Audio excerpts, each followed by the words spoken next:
Minority महिला हूँ। इस सदन में हम सिर्फ 2 महिलाएं हैं और उस नाते से मैं ये बात कहना चाहती हूँ कि इस बिल के माध्यम से मुस्लिम महिलाओं को कुछ नहीं मिल रहा है, ये हमें कुछ नहीं देना चाहते। निसार में तेरी गलियों पे है वतन, जहाँ चली है रिवाजो गैर कि कोई ना सर उठाकर चल सके। कि अभी ईद की रौनक बुझी भी नहीं थी और हमारी जड़ों पर एक नया फरमान लाया गया। पहले उत्तर प्रदेश में मुसलमानों को नमाज पढ़ने पर रोक लगाई और फिर सौगात में ये बिल लाया गया। ये वही सरकार है जिसने राम जन्मभूमि ट्रस्ट में ये लिख दिया कि जिला अधिकारी भी अगर होगा तो हिंदू होना चाहिए। कोई मुझे बताए कि वहाँ पर सेक्युलरिज्म का रस क्यों नहीं घोला गया। सुश्री इकरा चौधरी जी, प्लीज आप बोलिएगा। धन्यवाद सभापति जी। मैं सबसे पहले दाद देना चाहती हूँ इस बिल के टाइमिंग की कि अभी ईद की रौनक बुझी भी नहीं थी और हमारी जड़ों पर एक नया फरमान लाया गया।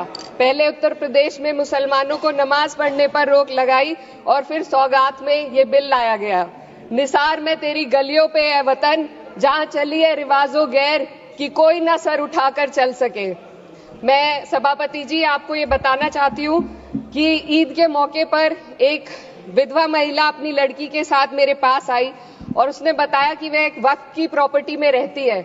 वही उसके सर पर छत का काम भी करती है और उसकी रोजी रोटी भी वहीं से आती है। वो इस बिल को लेकर इतनी फिक्रमंद थी कि कहीं उससे वो उसकी संपत्ति ना छीन ली जाए। वो अकेली एक ऐसी महिला नहीं है, ऐसे लाखों लोग हैं जो वक्फ की गरीब महिलाएं जो वक्फ की संपत्ति से अपना रोजगार चला रहे हैं।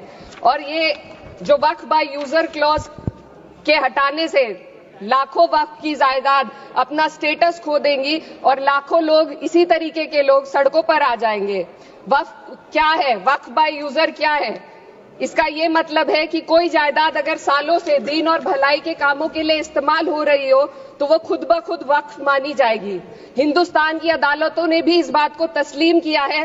वक्फ बाय यूजर सिर्फ वक्फ बोर्ड को ही मिली कोई खास सौगात नहीं है, ये बल्कि सभी अन्य धार्मिक ट्रस्टों को परंपरा और यूज के आधार पर बिना किसी डॉक्यूमेंटेशन के धार्मिक चरित्र को डिक्लेयर करने का राइट मिला हुआ है।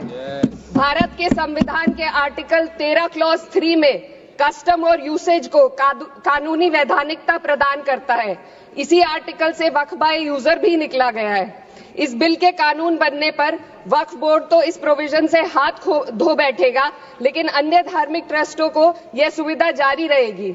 इससे भारतीय संविधान के आर्टिकल 14 और 15 का सीधा उल्लंघन है, जो धर्म और जाति के आधार पर भेदभाव और कानून के सामने सभी की बराबरी पर जोर देता है।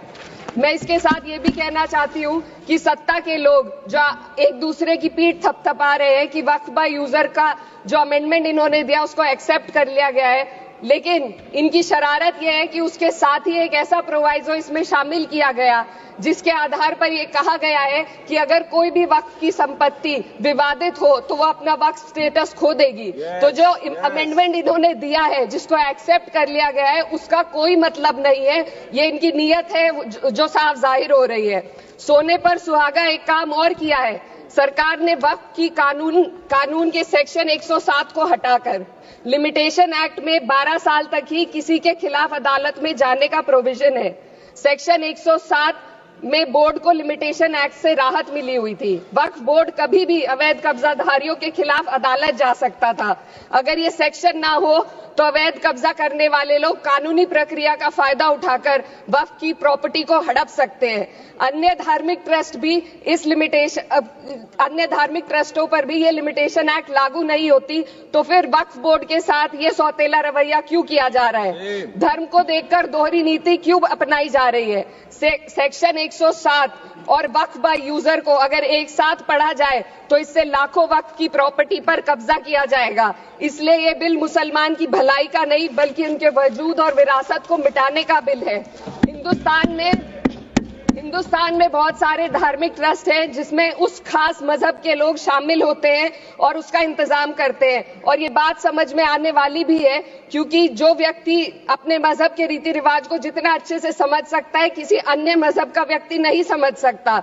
आर्टिकल 26 क्लॉज 2 के तहत धार्मिक संप्रदायों को अपने मजहबी इदारों के एडमिनिस्ट्रेशन का हक देता है, लेकिन वक्फ बोर्ड के बारे में इसको उल्टा किया जा। Sir 2 minute sir please 2 minutes. सरकार इसे एक सेक्युलर बॉडी मान रही है और इसमें गैर मुस्लिमों को शामिल करने की बात कह रही है। आपके मुंह से सेक्युलरिज्म की बात सुनकर अच्छा लगा, लेकिन अगले ही पल ये भ्रम टूट जाता है, क्योंकि आपको सिर्फ दान देने के लिए प्रैक्टिसिंग मुस्लिम का आपने क्लॉज डाला है, लेकिन बोर्ड में बैठने के लिए मुस्लिम होने की कोई आपकी क्लॉज नहीं है। तो इससे आपकी जो दोहरी नीति है वो साफ जाहिर होती है। ये वही सरकार है जिसने राम जन्मभूमि ट्रस्ट में ये लिख दिया कि जिला अधिकारी भी अगर होगा तो हिंदू होना चाहिए। कोई मुझे बताए कि वहां पर सेक्युलरिज्म का रस क्यों नहीं घोला गया। सर आखिर में मैं अपनी बात को खत्म करने से पहले महिलाओं का मुद्दा बार बार उठाया जा रहा है। सरकार का कहना है कि बोर्ड में मुस्लिम महिलाओं को रिप्रेजेंटेशन देंगे। इस कानून से पहले भी मुस्लिम महिलाएं बोर्ड में मेंबर रह चुकी हैं और मिनिमम 2 का प्रोविजन था, उससे ज्यादा भी हो सकती थी। सर मैं ये कहना चाहती हूँ कि सरकार ने महिलाओं के लिए ऐसा कौन सा नया काम किया जिसका ढिंडोरा सरकार का हर सदस्य पीट रहा है। इस बात की तायीद अगर आपकी तरफ से कोई मुस्लिम महिला करती तो आप उसका यकीन भी करते, लेकिन अफसोस आपकी इतनी लंबी कतार में एक भी मुस्लिम महिला नजर नहीं आती है। सर मैं खुद एक मुस्लिम महिला हूँ, मैं सिर्फ एक सर मैं माइनॉरिटी महिला हूँ। इस सदन में हम सिर्फ 2 महिलाएं हैं और उस नाते से मैं ये बात कहना चाहती हूँ कि इस बिल के माध्यम से मुस्लिम महिलाओं को कुछ नहीं मिल रहा है। ये हमें कुछ नहीं देना चाहते, सिर्फ टोकनिज्म हमारे नाम पर बनाकर एक नैरेटिव मीडिया में चलाना चाहते हैं। तो ये बिल मुसलमान की भलाई का नहीं, उनकी पहचान को मिटाने का है। सर अंत में मैं बस यही कहना चाहती हूँ कि कागजों की कैद में बस नाम रह जाएंगे, वो जो हमारे थे सिर्फ दावे में रह जाएंगे। इस बिल के द्वारा मीठी ईद के जायके को कड़वा करना यही असली सौगाते मोदी था।